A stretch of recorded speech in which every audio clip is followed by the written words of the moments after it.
So this next one is a word problem. I know everyone's favorite. So we're told a manufacturer cuts squares from the corners of a rectangular piece of sheet metal that measures 3 inches by 6 inches. The manufacturer then folds the metal upward to make an open-topped box.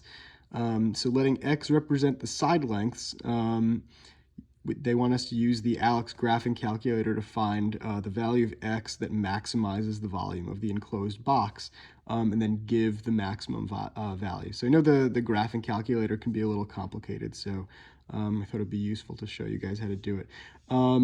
It's also important to figure out kind of what window we want to look in and how we want to represent the volume as a function.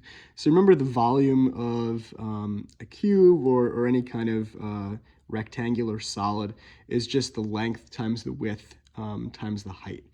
So as we can see here, if we're folding up little cuts of length x into the box, then x is going to be the height.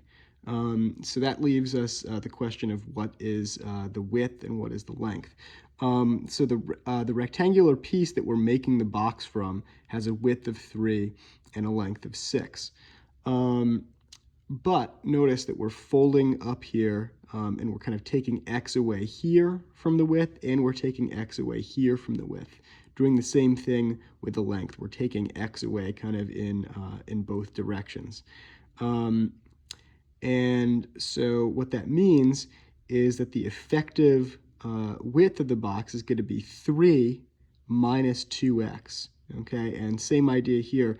The effective length of the box is going to be 6 minus 2x. Okay, 2x for each one of these x's that we're kind of cutting into the length. And then we'll kind of see once we graph it, but we want to think about what values of x make sense. And that's really determined by the width of this sheet. The sheet is 3 inches wide, so we couldn't cut more than 1.5 inches on each side. 1.5 inches on each side will take up basically all of that width. If we tried to cut any more into it, we'd be cutting into sort of negative space, which wouldn't make any sense.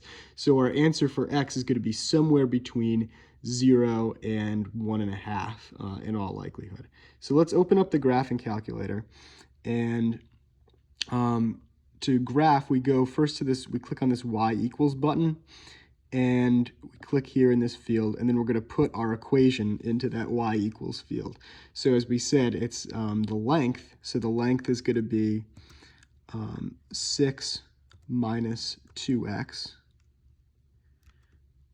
times the width, which is going to be 3 minus 2x, times the height. Okay, and the height, though, is just x. Okay, so this is our function. And as you can see, we have 3 terms with x in it, so we're going to expect to see a cubic. So it's going to have this kind of zigzaggy pattern here. We hit graph. Okay, and that's exactly what we have.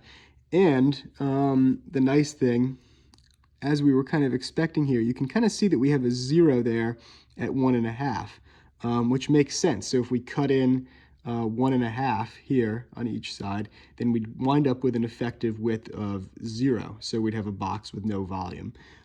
So as you can see, we get a maximum here, then it goes back down to that 1.5. Once we're past 1.5, these are values of x that don't really make any sense for the problem that we're looking at here, right? You can see this little window here gives us negative volume, which doesn't make any sense.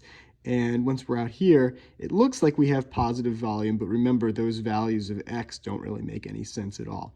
So we want to look for this extreme value, this local maximum value. And to do that, we click on this Extrema button, okay? And to find that, we kind of drag these little arrows around. So we drag our left arrow just a little bit to the left of that peak. Our right arrow is kind of where it needs to be. It should be a little bit to the right of that peak. And then we click the Find Extrema button. It'll tell us, you can see it makes a little point there, x equals 0.6339, blah, blah, blah, and y equals 5.1961, blah, blah, blah. So the value of x that maximizes the volume is going to be the x value that we're given there. So x equals Now they tell us they want us to round it to 2 decimal places. So the value of x that maximizes our value, we're going to round that to 2 decimal places, so 0.63. And then the maximum volume is going to be that y value there because we set y equal to our formula for volume. So that's going to be 5 point, we have 19, but then we have a 6, so we're going to round that to 5.20. And then we hit check, and we're correct. Okay, so hopefully that makes some sense.